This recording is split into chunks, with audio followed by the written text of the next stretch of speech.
Alléluia. Cette chose qui détruisent la flamme de la vie de Dieu dans la vie des chrétiens. Cette chose qui peut détruire le feu, la flamme de Dieu, l'amour de Dieu, la présence de Dieu, le zèle de Dieu dans la vie d'un chrétien ou d'un enfant de Dieu. Cette chose qui peut t'empêcher de pouvoir continuer avec le Seigneur et atteindre les objectifs de Dieu pour ta vie. J'ai dit quoi? J'ai dit quoi? Il faut quoi? Ils peuvent faire quoi? Gloire à Jésus. Cette chose qui peut faire que tu commences tout feu, tout flamme, mais tu finis comme une glace. Gloire à Jésus. J'ai dit combien de choses? 7 choses qui détruisent la flamme, la vie, le zèle dans la vie d'un chrétien ou d'un enfant de Dieu. Tu vas prendre ta Bible. 1 Samuel chapitre 13, de 15 jusqu'au 23. 1 Samuel chapitre 13 à partir du verset 15. Puis Samuel se leva et monta de Gilgal à Gibéa de Benjamin. Saül fit la revue du peuple qui se trouvait avec lui. Il y avait environ 600 hommes. Saül, son fils Jonathan et le peuple qui se trouvait avec lui avaient pris position à Geba de Benjamin. Et les Philistins campaient à Mishma. Et les Philistins campaient à Michmash. Oui. Il sortit du camp des Philistins 3 corps pour ravager. Il sortit du camp des Philistins. 3 corps. Il sortit du camp des Philistins. 3 corps pour ravager. L'un prit le chemin d'Ophra vers le pays de Shual. L'autre prit le chemin de Beth-Horon. Et le troisième prit le chemin de frontière qui regarde la vallée. De la frontière. Le chemin de la frontière qui regarde la vallée de Séboïm, du côté du désert. Écoute très bien à partir de là maintenant. Verset 19. Oui. On ne trouvait point de forgeron. Dis avec moi, on ne trouvait point de forgeron. On ne trouvait point de forgeron. Oui. Dans tout le pays d'Israël. Car. Alléluia. Vous savez que dans l'ancien temps, les gens faisaient la guerre avec quoi? Les épées. Des quoi? Des flèches, des épées, des lances, des javelots, des haches, des boucliers. Alléluia. Maintenant, la Bible nous dit ici, le jour de la guerre, Israël devait avoir une guerre. Israël devait avoir une guerre avec les Philistins. Que le jour J, où la guerre devait avoir lieu, la Bible nous dit ici que les enfants d'Israël n'ont pas quoi? On ne trouvait point de forgeron dans tout le pays d'Israël. Le jour où les enfants d'Israël devaient aller à la guerre, la Bible dit, ce jour-là, on ne trouva point de forgeron. On ne trouva point de forgeron dans tout Israël. Pourquoi il n'y avait pas de forgeron dans tout Israël? Allons-y. Car les Philistins avaient dit, empêchons empêchons les Hébreux de fabriquer des épées ou des lances.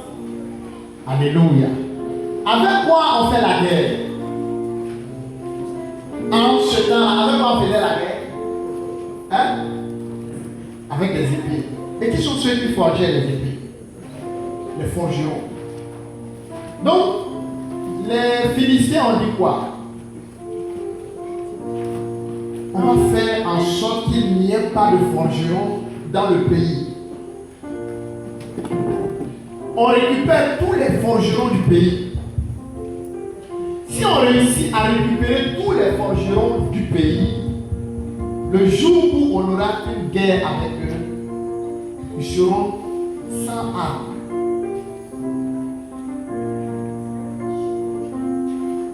Gloire à Jésus. Ils seront sans armes. Or, une armée sans armes, quelle que soit leur motivation, c'est une armée vaincue d'avance. Alléluia. Et ceux qui étaient dans l'armée en ce temps-là disent que les rebelles qui sont venus attaquer les forces armées en cette période-là, ils étaient plus même armés que les rebelles. Vous avez appris ça? Est-ce que vous avez appris? Hein? Le monsieur il a du corps. Et que les armes que la Côte d'Ivoire avait en ce moment-là, c'était des vieux armes. Quand quelqu'un est plus armé que toi, c'est difficile de lui tenir tête pendant la guerre.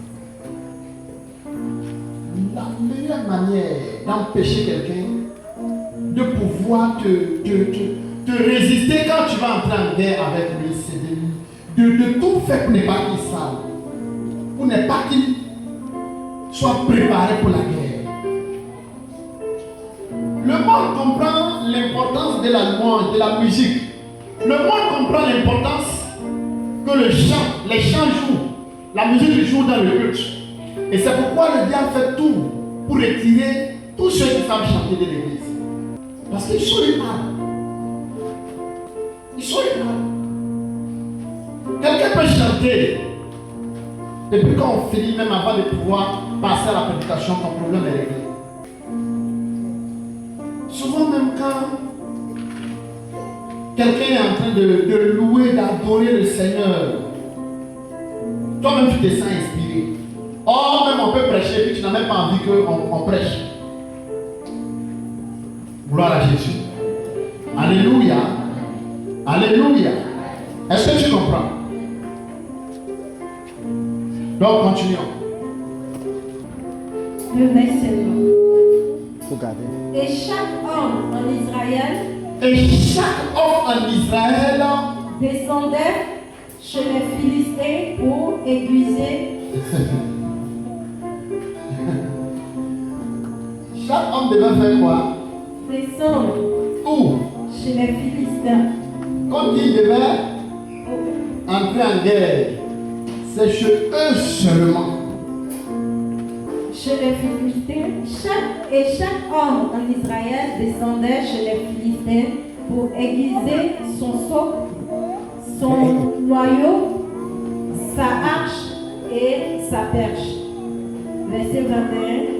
Quand le tranchant des perches, des oyaux, des tridents et des haches était émoussé, et pour redresser les aiguillons, verset 22, ils arriva qu'au jour du combat, il ne se trouva ni épée ni lance entre les mains de tout le peuple qui était avec Saül et Jonathan.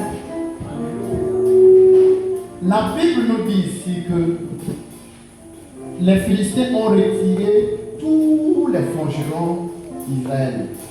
Et le jour où ils devaient entrer en guerre, tous ceux qui étaient avec Jonathan et Saül étaient sans armes. Parce que le seul moyen pour pouvoir avoir ton arme, c'était d'aller chez les Philistins. Mais combien de personnes pouvaient aller chez les Philistins pour aller faire aiguiser leur épée? Et c'était l'arme de Saül et son fils Jonathan, ceux qui étaient aiguisés le jour de la guerre.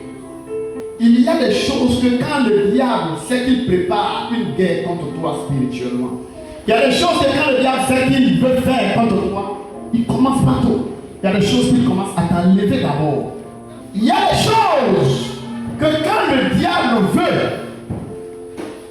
te détruire, il commence à enlever. Il commence à te rendre incapable de les avoir. Il commence à te rendre incapable d'y avoir accès. Il y a des choses que si le diable a réussi à t'enlever, c'est une question de temps. Le reste là, ça va se faire seul.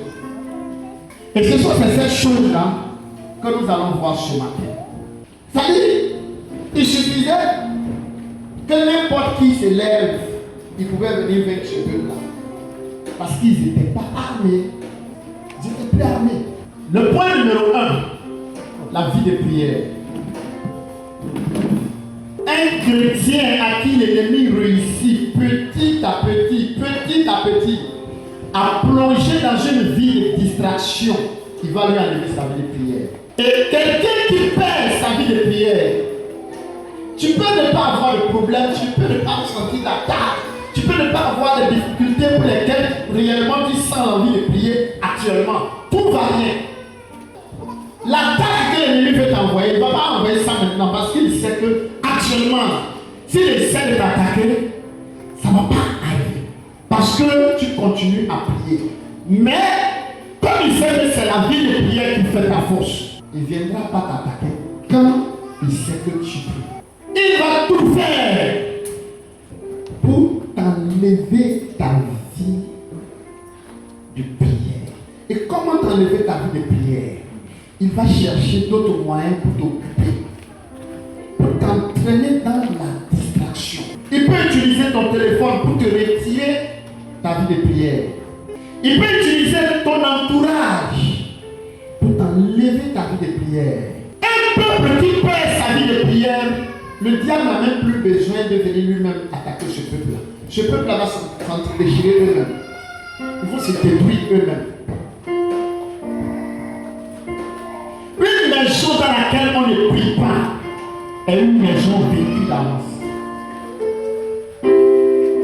Elle va se couler avec le temps. Alléluia. Alléluia. Alléluia. Dis avec moi la vie de prière. La vie de prière, bonne arrivée. Tu t'es débrouillé pour venir. Que le Seigneur te bénisse. Avec ton gros ventre. Amen. Alléluia. Si tu ne pries pas, tu seras étonné de voir que Seigneur, tu seras étonné de voir que tu le fais. Là où tu ne pourrais pas mentir, là où tu ne pourrais pas voler, là où tu ne pourrais pas tricher, ne te presse pas. Arrête de prier sur moi, tu seras étonné de voir que tu fais de ces choses-là. Celui qui ne prie pas va finir par se retrouver à terre. Alléluia. Alléluia. Comme les Philistins savaient qu'ils voulaient détruire Israël, ils ne sont pas allés directement. Ils ont commencé à recruter les forgerons de leur pays pour leur donner du travail chez eux.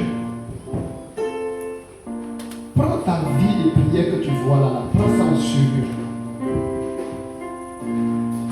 Prends ça au sérieux. Si tu ne prends pas ça au sérieux, ne pense pas que tu pourras aller loin.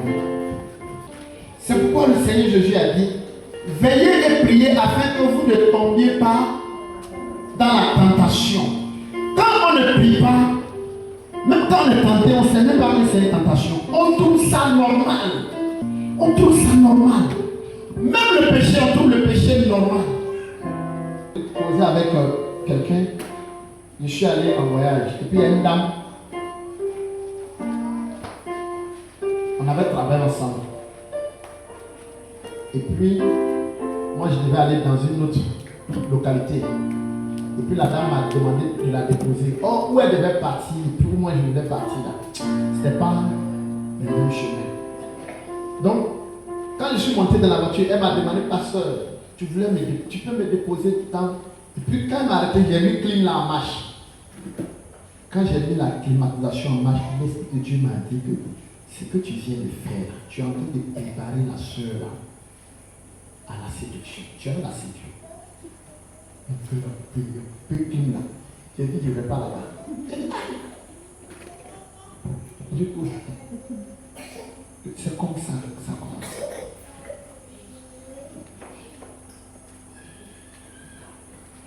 Je suis dans la voiture, tu n'as pas de clé. Femme bien volonté, tu as le clé. Quand elle va s'asseoir dans la fraîcheur, là, ses pensées vont changer. Après, tu as dit non, c'est elle qui m'a tenté. Tu as préparé le chemin. Souvent, tu peux séduire quelqu'un sans ouvrir la bouche. Mais quand tu as l'Esprit de Dieu, tu sais que l'acte que je suis en train de poser par rapport à telle personne, ça l'expose à la tentation.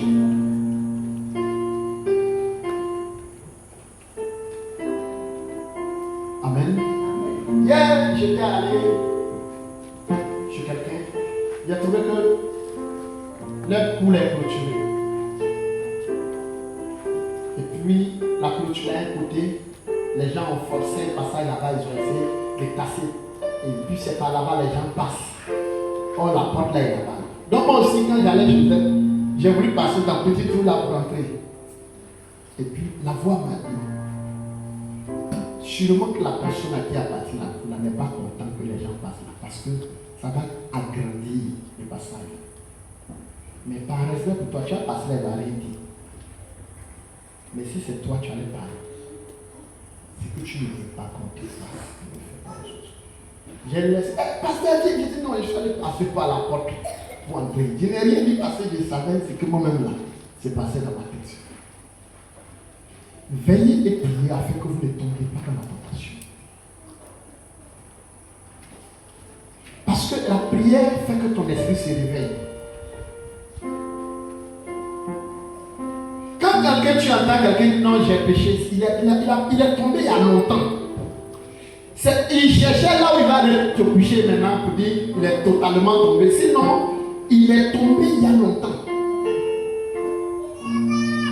Dès que tu arrêtes ta vie de prière, retiens que tu es en train de te préparer à tomber. Quand on dit non, les sorciers ont détruit quelqu'un, ont tué quelqu'un, il y a longtemps qu'ils ont fait le travail. Il y a des choses qu'on commence à retirer d'abord. Ce matin, j'écoutais un homme de Dieu qui était en train de prêcher. Il disait qu'il y avait un monsieur dans leur village. Un monsieur dans un village, il est dans la sorcellerie. À un moment, il a décidé de quitter la sorcellerie. Et quand il a décidé de quitter la sorcellerie, parce qu'il y a des tontines là-bas, surtout arrivé, il veut fuir. Il ne veut pas payer son crédit. Il mange pour les gens et puis à son tour, il ne veut pas faire le versement. Même dans les tontines, il y a des gars comme ça. Hein. Quand il ramasse là, il disparaît. Hein? Donc, c'est vrai, non? Il y a des gens comme ça, vous rencontrez des gens comme ça. Quand il prend sa part, pour les autres, là, ils disent que non, vous êtes trop dur. Ah, moi j'ai des problèmes. Ah, tu as tes problèmes aujourd'hui. Mais les autres avaient les problèmes et puis ils ont laissé les problèmes pour régler ton problème. Il a fui. Il allait voir son ami, il dit, il cherche un bon féticheur pour bien me canter. Il dit ici, là, moi je ne connais pas féticheur. Allons-y à Abidjan. Ils sont là à Abidjan chez son frère. Son frère dit à quoi? Il dit non. Mon frère l'a dit, on veut le tuer, c'est rentré ici, c'est sorti. Il n'a pas dit qu'il est sorcier, il a mangé, il a dit non, non, hein. Il dit on veut le tuer, les gens veulent le tuer, ils sont jaloux de lui. Son frère dit, mais moi là, moi je suis chrétien. Et ce que moi je peux te conseiller, c'est que allons-y voir notre pasteur, il va prier pour toi. On a mangé des pasteurs, il n'a pas bien, mais dans son pays, on a mangé des pasteurs. Il est parti. Et c'est comme ça, au fur et à mesure, en allant un peu, il a commencé à prendre goût, et puis il s'est donné à Jésus. Et ça après. Il n'a pas dit là-bas qu'il est sorcier. C'est plus tard qu'il a dit ce qu'il a envoyé. Alléluia. Et il disait dans son témoignage que les chrétiens que vous voyez là, ce n'est pas tous les chrétiens en attaque. Il dit il y a des chrétiens que quand tu les vois là, il y a des flammes de feu, il y a de la lumière sur les visages, il y a d'autres, il y a des êtres géants qui les accompagnent. Ceux-là, si tu t'amuses à t'en prendre à eux, ils vont te créer des problèmes. Donc si tu veux vraiment de lui, là, il faut tout faire pour que la lumière disparaisse. Tant que la lumière n'a pas disparu, si tu attaques à lui, tu vas mourir. Sans que même la personne ne sache que tu es mort à cause de lui. Donc il faut tout faire pour que cette lumière-là disparaisse. Si la lumière disparaît, maintenant ce que tu veux faire, tu peux le faire. Si tu n'as pas laissé la lumière là s'éteindre, que l'être qui marche avec lui là se retire, si tu t'amuses, même si tu es sorcier, comment te tuer? Alléluia. Alléluia. Le diable ne viendra jamais attaquer quelqu'un qui a gardé sa vie de prière.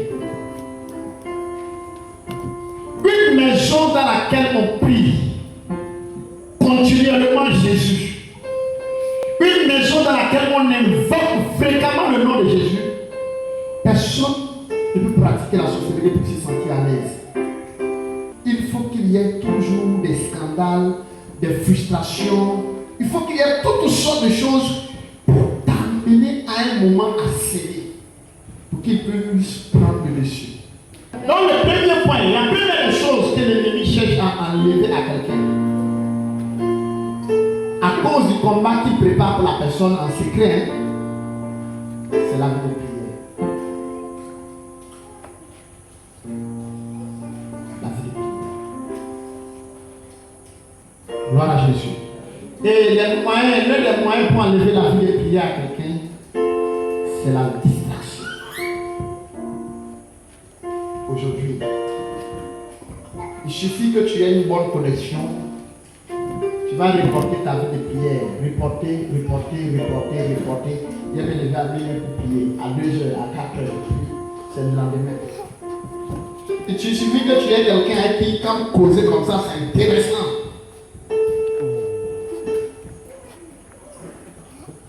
La prière est annulée. Il y a des gens, même quand même ils sont en train de lire leur Bible, quand ils disent non, telle personne est là, ils déposent la Bible là. Elle finit comme ça.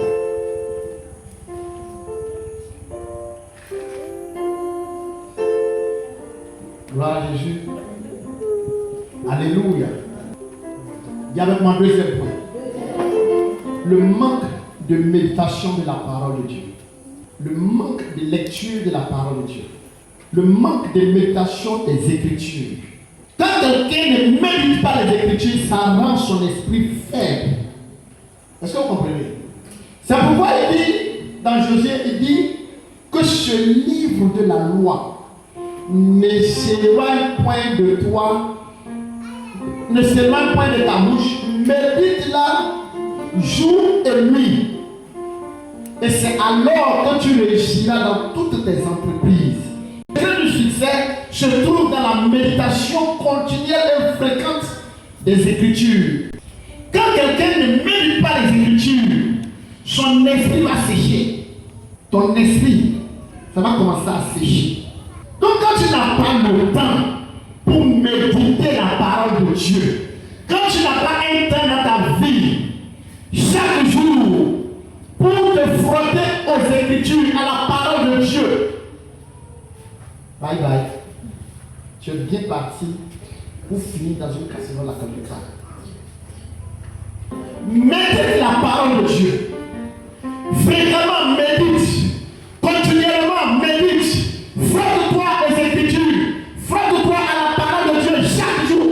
Quand on vient à l'église, quand on nous enseigne, prends le temps, prends un passage dedans, réfléchis dessus toute la journée.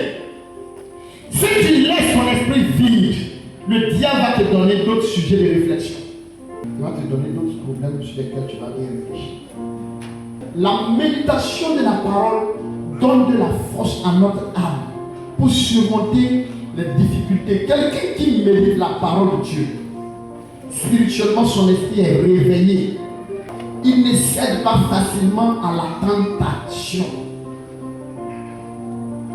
Quand les démons viennent, les démons veulent venir mettre des pensées. Ils trouvent que ces pensées sont déjà occupées.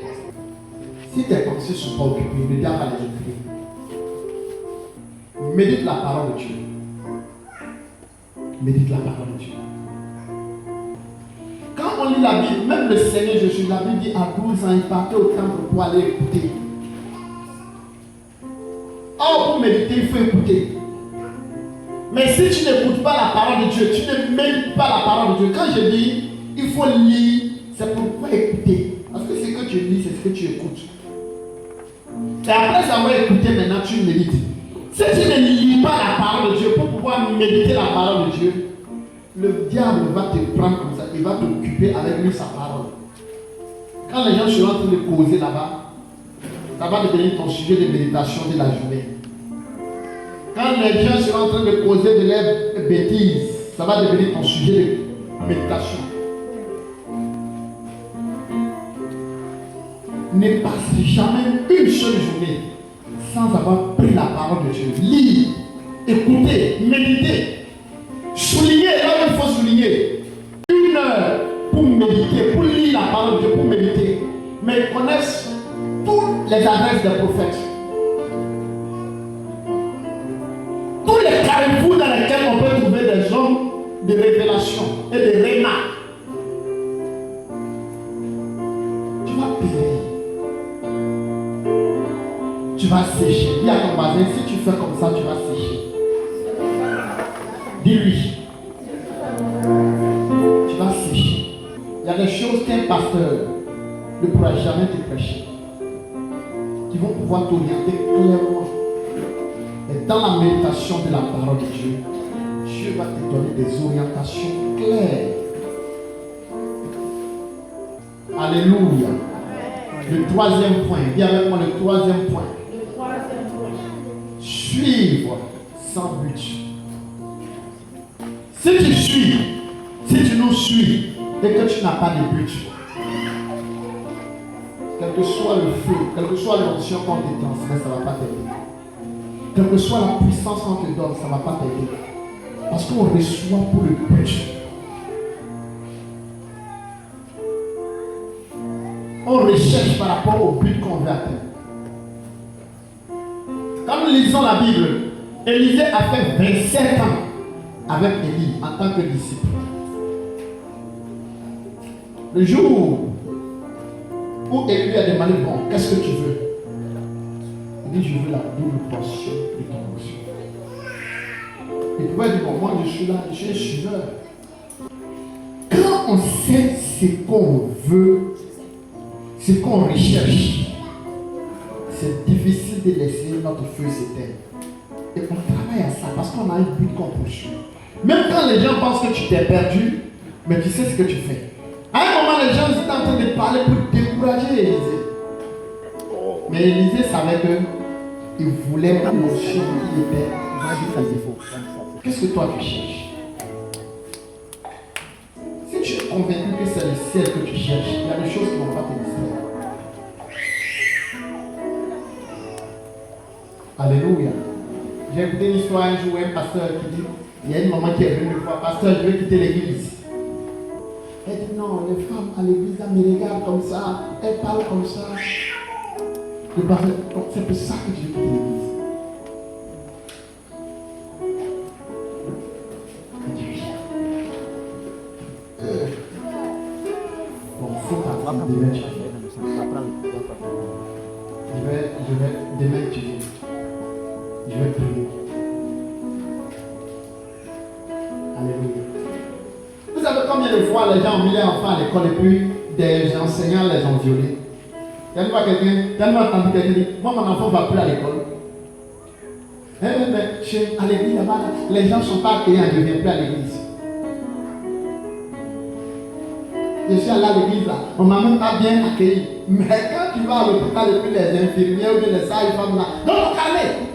Tu peux dire, ça là, je ne tombe plus enceinte. Parce que quand les sages-femmes là, m'apprennent. Hein? C'est quand tu quelqu'un dit, non, moi là, je suis allé au maquis, ils ont volé mon portable, je me pneumatique.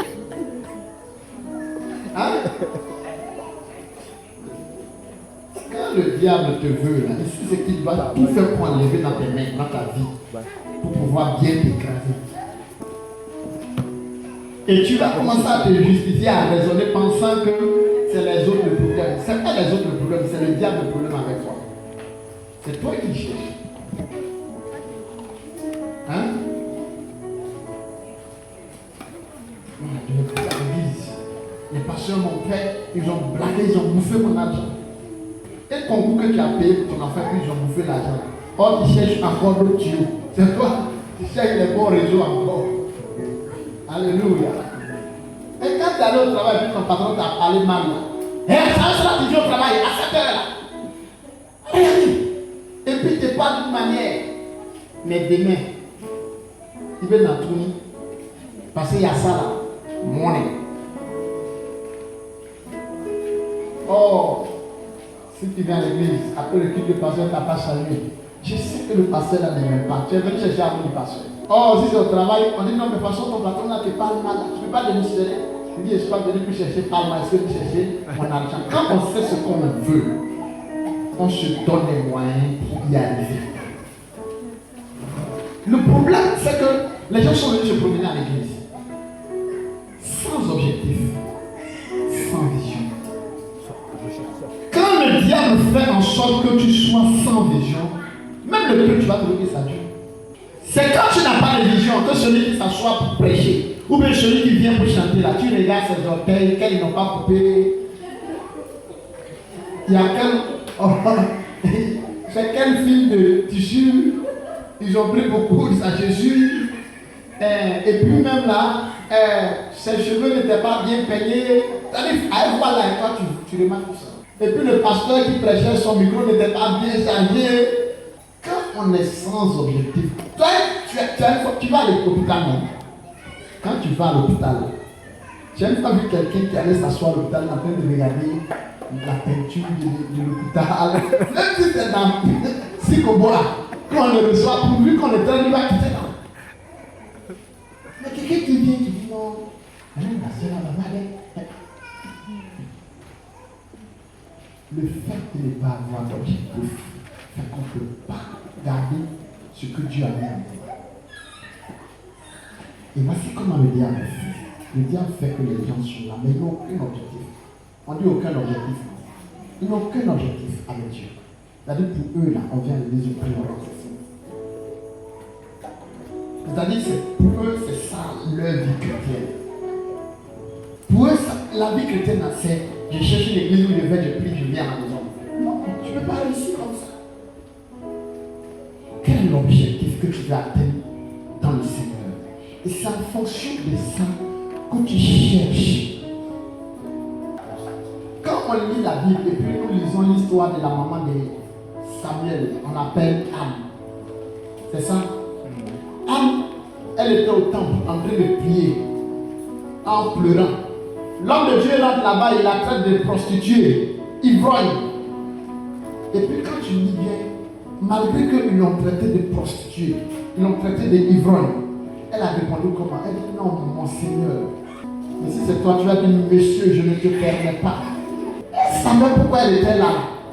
Et son attitude a fait que l'homme de Dieu a regretté la manière dont il a traité. Il dit non, va, c'est que tu cherches pour que le Seigneur fasse ça pour toi. Et elle est partie. Même si on monte sur tes pieds, mais que ça peut te permettre de pouvoir atteindre tes objectifs, c'est nécessaire. Il y a des gens qui ont dormi avec à la gare. Ils vont voir les dos à la gare. D'autres dorment même dans la maison inachevée. Toi, tu peux te moquer d'eux, mais ils savent ce qu'ils poursuivent. Tu vois, tu n'as rien, mais comme tellement que. Tu dis non, moi je ne peux pas. Ton gros dos là, fait que voilà toi-même. Avec ton joli français, demain lui qui a dormi dans la gare, aujourd'hui il a une gare. Il a des sociétés de transport. Et toi, avec ton gros français là, il t'embauche là-bas et puis il te donne un salaire de 200 000. Tu es son comptable et puis tu es content. Parce que lui, il savait ce qu'il cherchait. Donc que soit le feu qui est en toi. Si ça n'a pas un objectif, que ça poursuit, ça va finir par s'éteindre. Est-ce que vous comprenez un peu? Est-ce que vous comprenez? Est-ce que tu es là? Est-ce que tu es là? Tu es là? Il faut que tu cherches le Seigneur avec un but clair. Le Seigneur peut se révéler à toi de chez toi. Il va te demander qu'est-ce que tu veux. Et c'est les gens comme ça qui vont dire, ma mère demandé à mon pasteur. Il n'a pas, il suit seulement. Il vient le jour, on danse. Quand tu lis dans la Bible, Salomon n'avait pas le désir de devenir roi parce qu'il voulait devenir roi.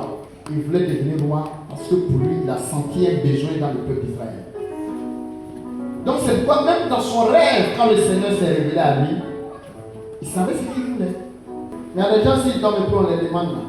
Comment toi tu peux, quand tu vois quelqu'un qui dit non, moi, si une femme me drague, je ne vais pas accepter. Puis en rêve, quand on te drague, tu acceptes, vous couchez ensemble.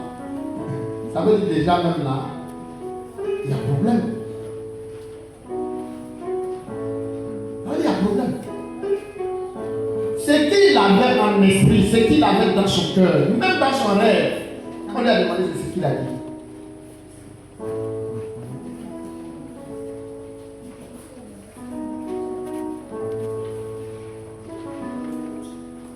Gloire à Jésus. Acclamons le Seigneur Jésus pour maman Clémentine. Acclamez le Seigneur pour maman Clémentine. Elle dort un peu. Elle lit un peu. Elle dort un peu. Elle lit un peu. C'est pas tout le monde qui peut faire ça. Ça, c'est une qualité. Il faut être forte. Alléluia. Le point numéro 4. Dis avec moi le numéro 4. Je continue, mais j'arrête. Le point numéro 4. Le manque d'une autorité spirituelle sur toi peut te faire échouer facilement.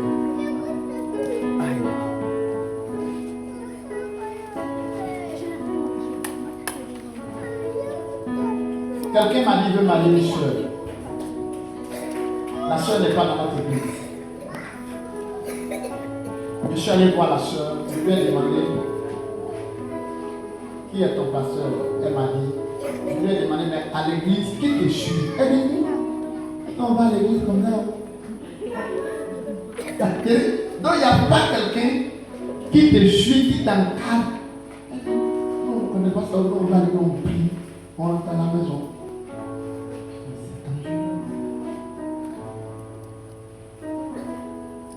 C'est dangereux. Il faut qu'il y ait quelqu'un sur toi qui répond de toi spirituellement. Alléluia. Quand nous lisons dans la Bible, Saül et David sont deux types de chrétiens. Ils avaient été établis par la même autorité spirituelle qui est Samuel. Mais quand nous lisons la Bible, Saül a échoué à son appel. Pourquoi? Parce qu'il n'a jamais accepté l'autorité de Saül sur lui. Il n'a jamais accepté l'autorité de Samuel sur lui. Je parle de Saül. Et quand tu lis dans la Bible même, tu lis bien, à un moment, Samuel dit à un roi, Saül avait peur de lui, parce qu'il était devenu autre chose.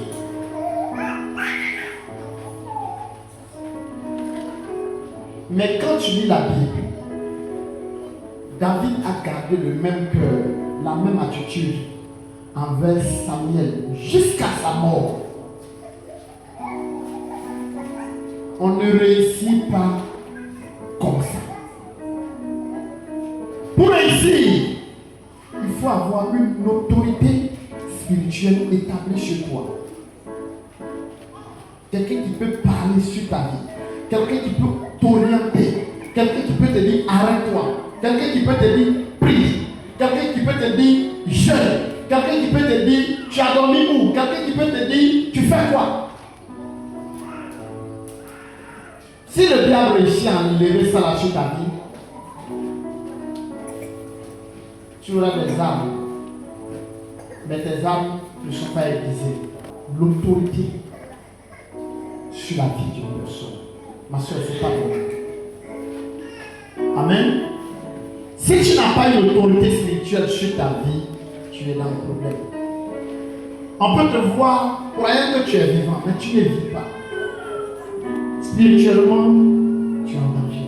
Qui a une fois suivi les documentaires qu'on fait sur les animaux sauvages? puis les lions. Vous voyez quand les animaux se promènent comme ça, même les moutons, quand ils se promènent, ils sont en groupe. Les animaux là ne les attaquent pas. Même le lion qui est fort comme ça, il n'attaque pas. Si le mouton qui n'a pas de dents, qui n'a pas de cornes, s'il voit même les animaux, les moutons sont en train de se promener, qui sont en groupe là, ils ne les attaquent pas. Tout ce qu'il peut faire, il peut effrayer quelqu'un essaie de sortir de l'eau.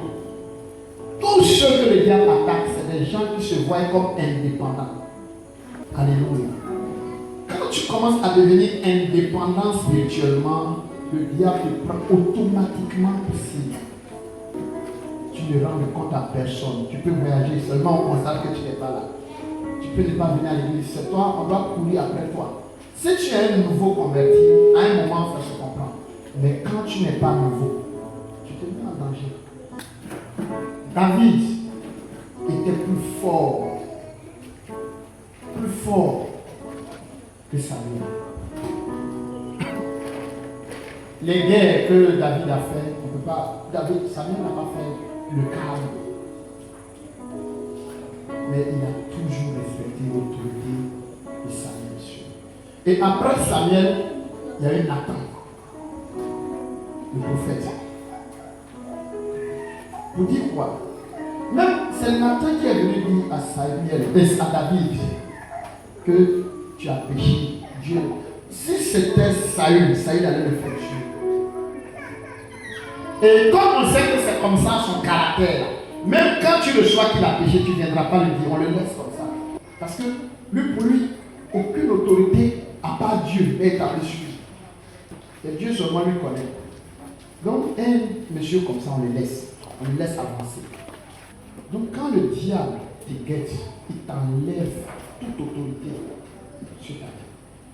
Même l'apôtre Paul dit, Hébreux chapitre 13, verset 17. Obéissez à vos conducteurs et ayez pour eux de la déférence, car ils veillent sur vos âmes comme devant en rendre compte, qu'il en soit ainsi, afin qu'ils le fassent avec joie et non en gémissant. Alléluia. Amen. Donc la Bible n'a pas dit ici que Dieu veille sur l'âme. Il dit qu'il veille sur ton âme, vos conducteurs. Et quand on parle de conducteurs, on parle de l'autorité qui est établie sur toi. Ils sont les gardiens de vos âmes. Jérémie 23. Quand Dieu veut bénir, quand Dieu veut faire du bien à quelqu'un, Dieu met une autorité sur lui. Quand le diable veut perdre quelqu'un, le diable enlève l'autorité sur lui. Jérémie 23, le verset 4. Jérémie 3, le verset 15. Jérémie 23, le verset 4. Jérémie 3, le verset 15. Jérémie 23, le verset 4. J'établirai sur elles des pasteurs qui les paîtront.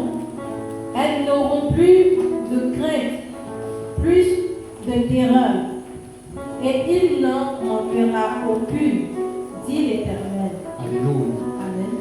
Jérémie chapitre 3, verset 15. Jérémie chapitre 3, à partir du verset 15. Je vous donnerai des bergers selon mon cœur. Amen. Amen. Donc l'un des plus gros cadeaux que Dieu puisse faire à quelqu'un, c'est de lui donner un berger. Saül n'a jamais eu de berger. C'est ce qui a fait sa route. On est au verset, on est au quel point? Quatrième. Au 4e point. Dis avec moi le 5e point. Le manque de discipline. Si tu n'apprends pas à te discipliner, tu ne pourras pas faire long feu avec Dieu. Il y a des gens, quand le diable venait détruire, il les rend indisciplinés. Il les rend indisciplinés. Or, quand on devient chrétien, Dieu nous appelle à devenir disciples. Et quand on entend disciple, dans disciple, là, il y a discipline. Et dans disciple, on entend disponible. Dans disciple, on entend disposer. Discipliner n'est pas un disciple. Quand on dit assieds-toi ici, et que toi tu peux être debout et t'asseoir l'heure à laquelle tu veux, quand tu veux, c'est compliqué. Quand tu ne peux pas t'imposer un programme de prière, un programme de lecture biblique, un programme de jeûne, quand tu ne peux pas t'imposer à toi-même pour dire telle personne là, si je marche avec elle, je vais me perdre. Donc il faut que je prenne les distances. Si tu ne peux pas te discipliner toi-même, ton feu va s'éteindre. Après, tu vas dire non, vraiment, j'ai l'impression que tantôt spirituellement ça va, tantôt ça va pas. C'est parce que tu n'es pas discipliné. C'est pas une affaire de Dieu n'est pas avec toi. Mais quand Dieu est avec toi, et puis à un moment tu n'es pas discipliné, l'Esprit de Dieu va te quitter. Donc tu vas voir que oui, au début là, ça allait. Au début là, j'étais comme ça. Mais maintenant, je ne sens plus vraiment. C'est le manque de discipline. Et quand tu n'es pas discipliné, tu n'es pas discipliné. Toute personne qui dit oui à Jésus, l'Esprit de Dieu peut marcher avec eux. Mais à un moment, quand tu empruntes ton chemin à toi, tu vas voir que l'Esprit de Dieu va te laisser. 1 Corinthiens chapitre 9, 23 à 27. Je fais tout à cause de l'évangile. À cause de quoi? L'évangile. À cause de l'évangile. Il fait tout à cause de l'évangile. Nous tous qu'on est ici là, souvent on a envie d'aller voler. Hein? Quand on t'explique comment on vole pour et puis on devient riche au travail, ça te tente pas? Hein? Mais l'apôtre Paul dit, tout ce que tu le vois faire, c'est pas parce qu'il ne veut pas ou bien parce qu'il ne peut pas. Mais c'est à cause de l'évangile. Afin d'y avoir part. Donc, s'il ne fait pas certaines choses à cause de l'évangile, il peut ne pas avoir part à l'évangile. C'est ça il veut dire, non? Mais il peut dire aussi, je suis sous la grâce, j'ai prêché, j'ai gagné des âmes, j'ai écrit beaucoup de livres. Mais comment maintenant il peut parler à cause de l'évangile? Ne savez-vous pas que ceux qui courent dans le stade courent tous, mais qu'un seul remporte le prix? Courez de manière à le remporter. Tous ceux qui combattent s'imposent toute espèce d'abstinence. Et tous ceux que vous voyez combattre, la Bible nous dit qu'ils s'imposent toutes sortes d'abstinence. Il y a des gens qui sont des sportifs. Et parce que c'est ce qu'ils ont décidé de faire, et à cause de ce qu'ils poursuivent, qu'ils recherchent là, il y a des choses qu'ils s'imposent à eux-mêmes à cause de cette couronne corruptible. Il va te dire, moi là, je ne mange pas telle chose. Pas parce qu'il n'aime pas, mais à cause de ce qu'il s'est engagé dans une compétition.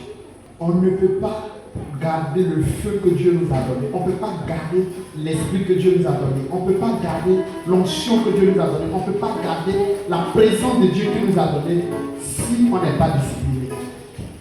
Alléluia. Si on n'est pas discipliné, on ne peut pas.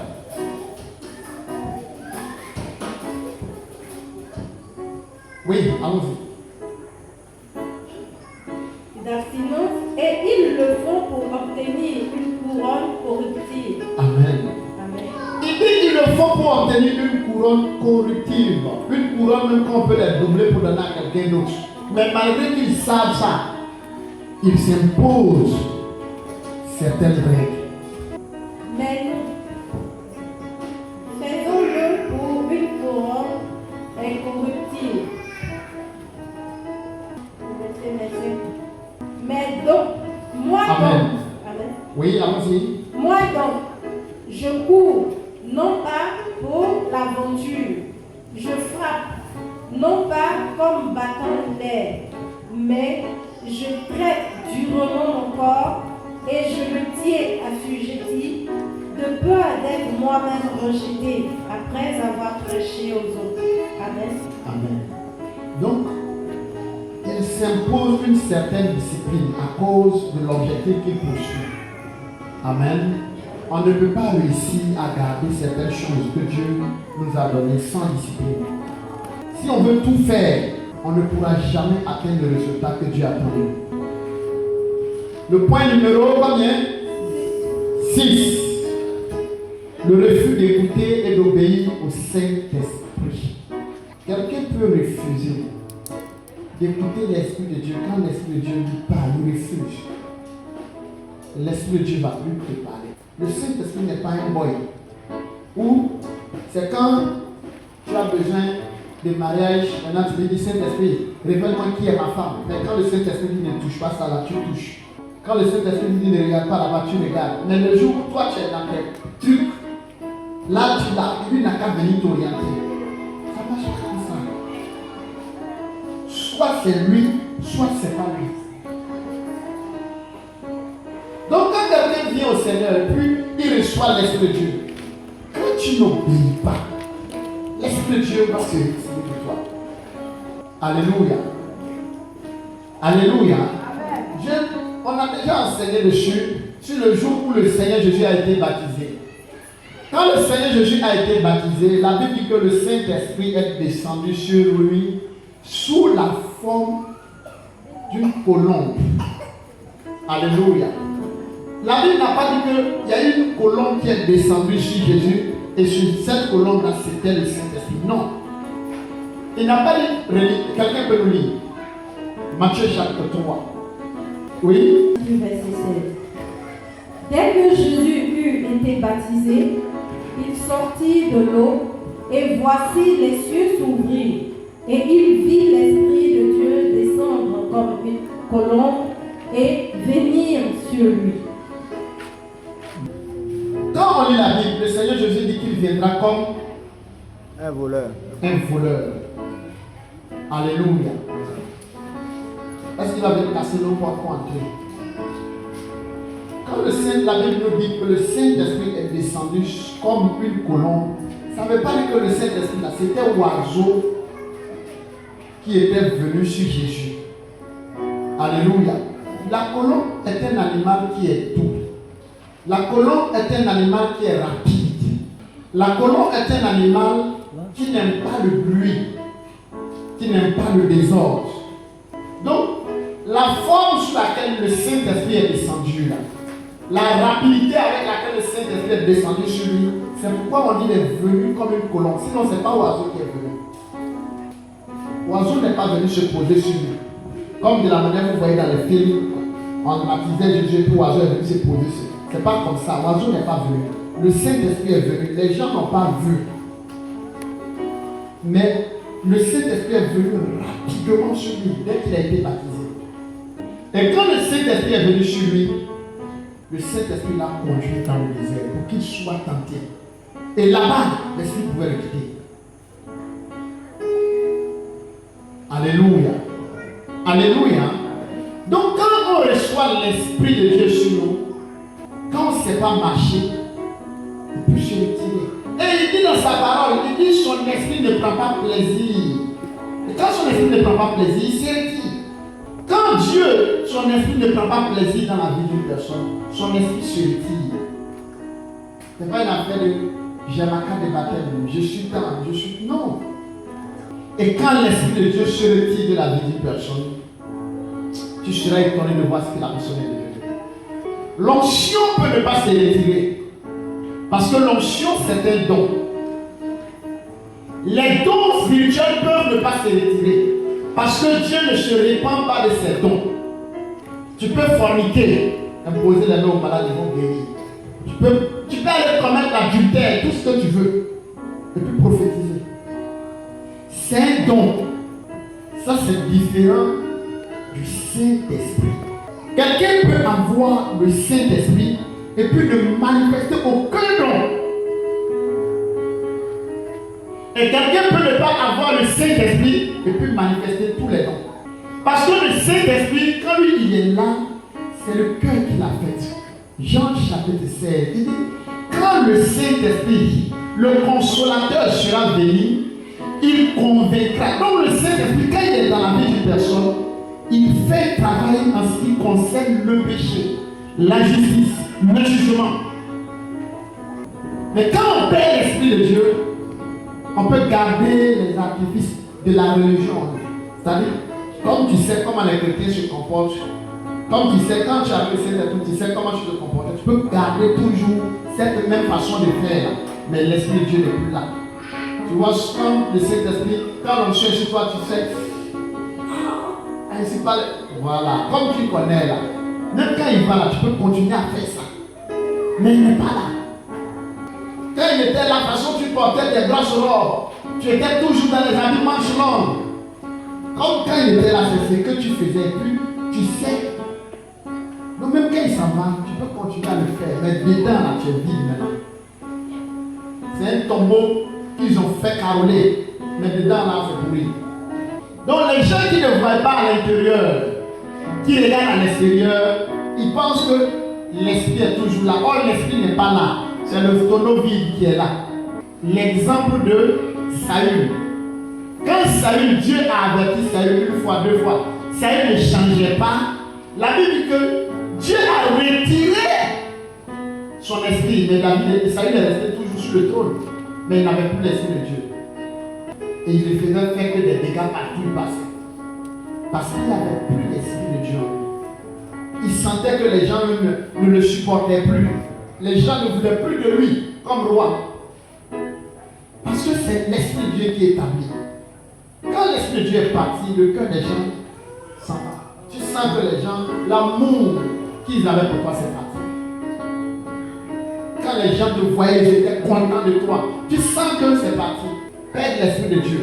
Lisez dans la Bible. La Bible dit que quand David a péché, il pleurait et disait à Dieu, ne me retire pas ton Saint-Esprit.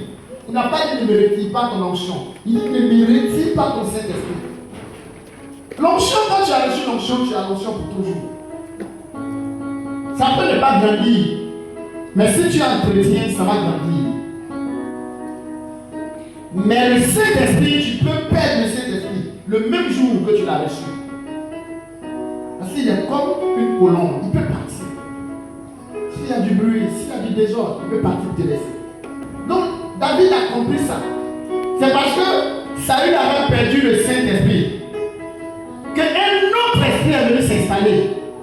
Et il dirigeait le peuple avec un autre esprit maintenant. Donc, tu peux avoir cru aujourd'hui. Et puis les gens te voient comme un enfant de Dieu.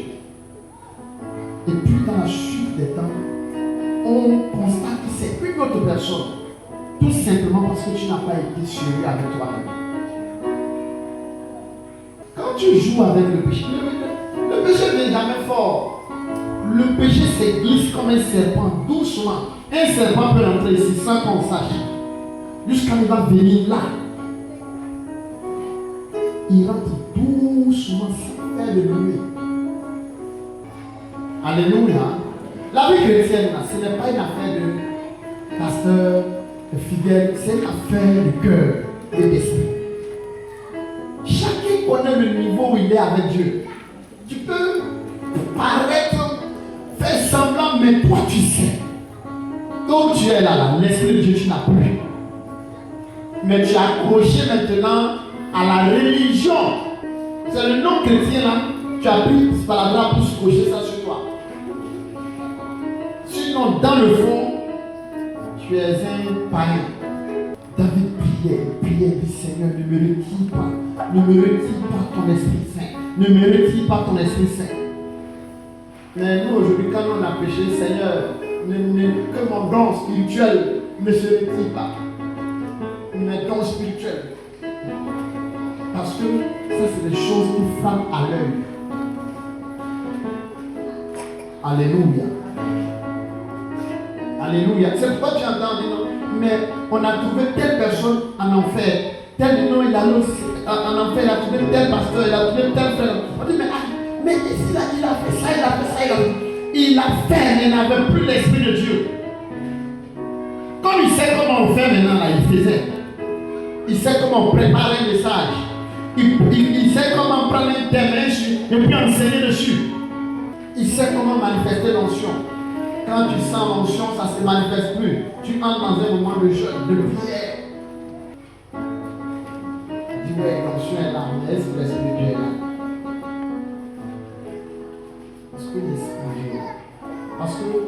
l'Esprit de Dieu, quand il est là, les fruits parlent. Il y a des fruits qui signalent sa présence. Alléluia. Alléluia. Donc, on peut commencer avec Dieu. On peut commencer avec l'Esprit de Dieu. Et puis finir avec l'Esprit de Satan. Il n'y a pas quelqu'un qui avait plus de la présence de Dieu ici que Satan. Satan était dans la présence de Dieu. Alléluia. Géasi était dans la présence de Dieu. Et son cœur s'est corrompu. Doucement, doucement. Doucement, doucement. Alléluia. Il faut veiller à ne pas perdre l'Esprit de Dieu dans ta vie. C'est très important. Alléluia. Quand tu peux regarder la nudité d'une femme, ça ne te dit plus rien, l'esprit est parti. Quand tu peux prendre le numéro d'un homme et puis bouffer son argent, ça ne te dit plus rien, l'esprit est parti. Quand tu peux dire à quelqu'un, attends-moi ici, je viens d'apprendre, or dans ton cœur, tu sais que tu ne viens plus. Tu n'as plus l'esprit de Dieu.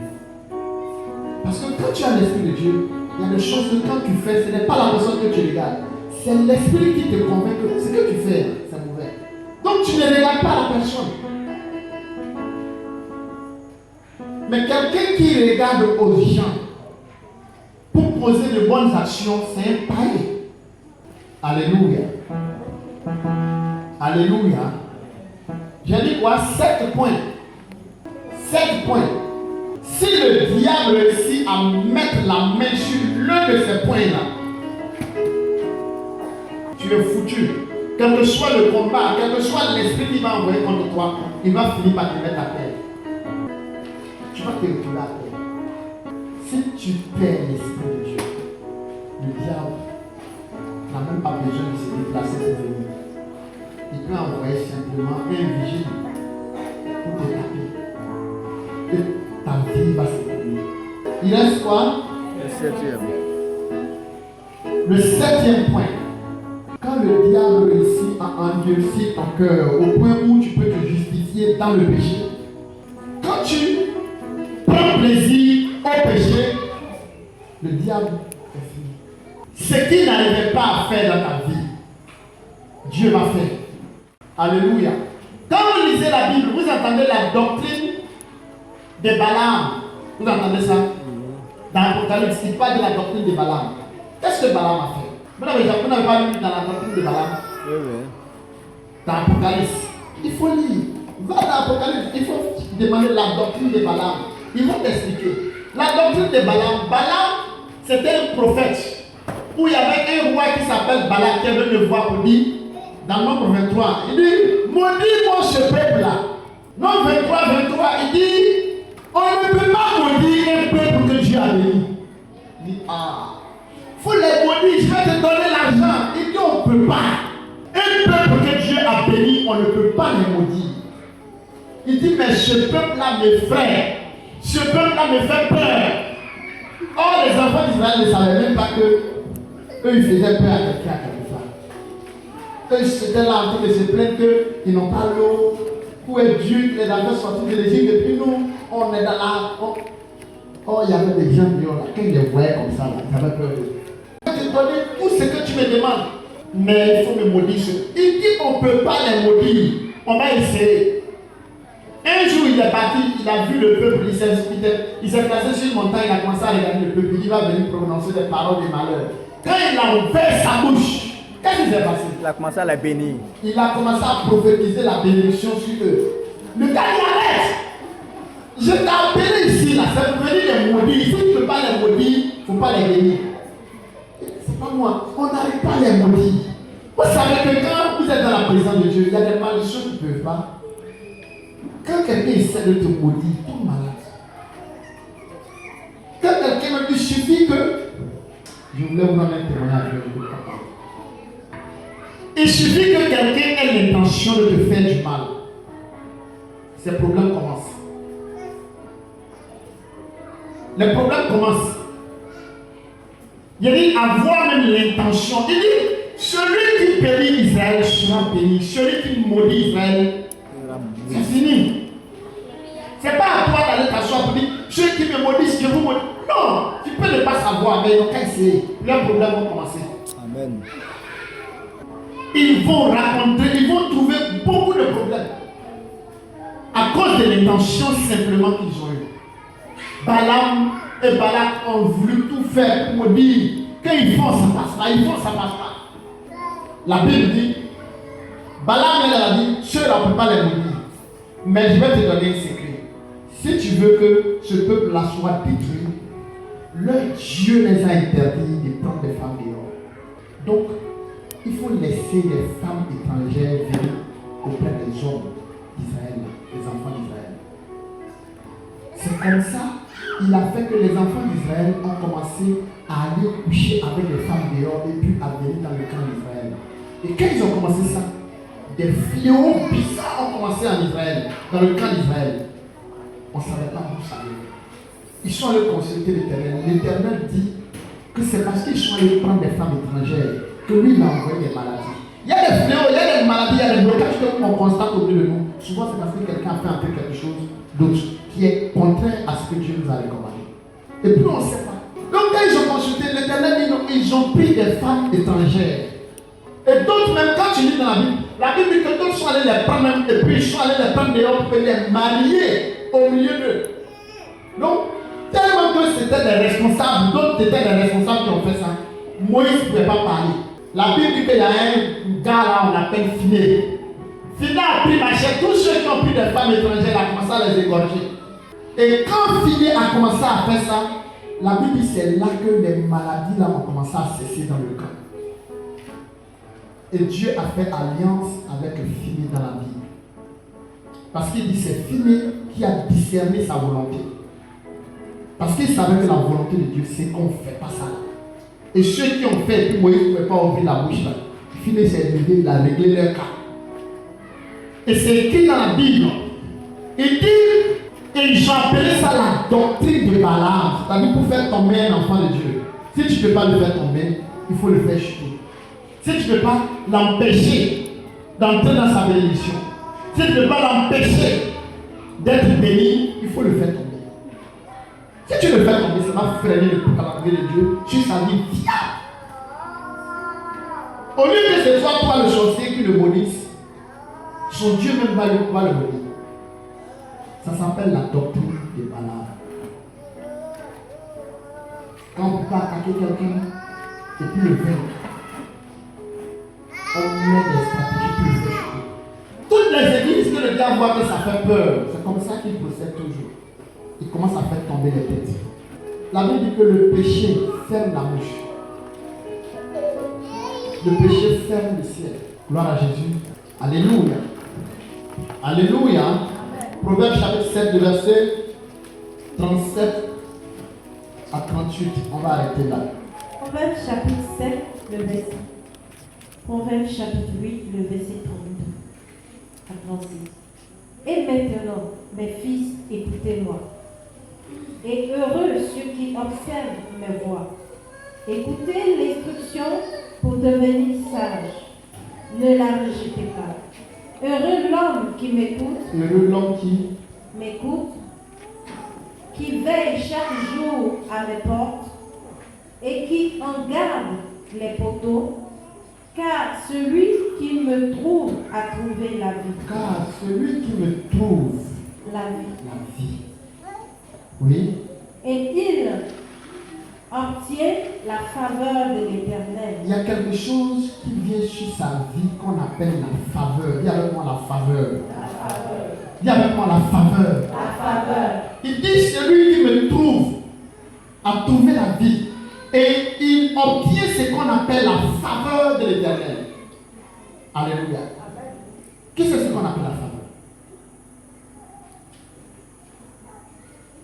La faveur, c'est quoi? Oui.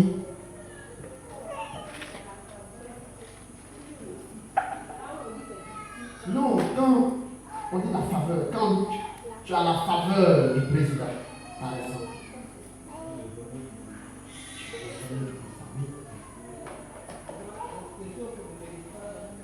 connu là, où on doit faire tant avant de le voir. Quand tu as sa faveur, tu peux faire. Quand on dit qui a fait ça, on dit non, laisse-le. Vous comprenez? Tu as la faveur. C'est comme si tu as de la place dans son cœur. Il dit, celui qui me trouve est fini, il a trouvé la vie. Et il a la faveur de l'Éternel. Quand quelqu'un a la faveur de l'Éternel, là où on dit les autres ont du mal à réussir, tu vas réussir. Là où on dit ça là, ça ne marche pas, tu vas faire ça, ça va marcher. Parce que tu deviens comme quelqu'un à qui Dieu accorde plus d'importance. Donc, si le diable réussit à t'enlever cette faveur, on va te plonger dans la mer. Quand on va te lancer déjà comme ça, on va te retrouver sur Calou. On va te donner 300 tonnes de cacao. On dit actuellement le kilo est à combien? 2800. 2800, on va te donner 300 tonnes ici, nous tous là. On va te donner ça à cadeau. Ton camion va prendre feu à voler. On va dire, il y a une hache d'électricité. On ne sait pas comment ça s'est passé. Tout cacao a brûlé dans ta main. Mais quand quelqu'un a la faveur, vous avez donné, on t'a donné 300 tonnes. Lui, on lui a donné 5 kilos. Dans 5 kilos là, ce qu'il va réaliser là, tu vas le jalouser, toi qui as tes 300 tonnes. Tu vas sentir qu'il y a une jalousie. Parce que quand quelqu'un a la faveur, même quand il n'a rien, on sent qu'il y a quelque chose en lui qui attire. Il y a quelque chose en lui que les autres envient. Quelqu'un qui a la faveur de l'Éternel peut construire chaque salon ici. Toi, tu as compris, tu as construit du duplex là, mais quand tu regardes sa maison là, dans ton cœur, tu sens qu'il y a une jalousie qui est là. Si tu es honnête, tu sens qu'il y a quelque chose qui te dérange quand tu vois bruit. Si tu es honnête,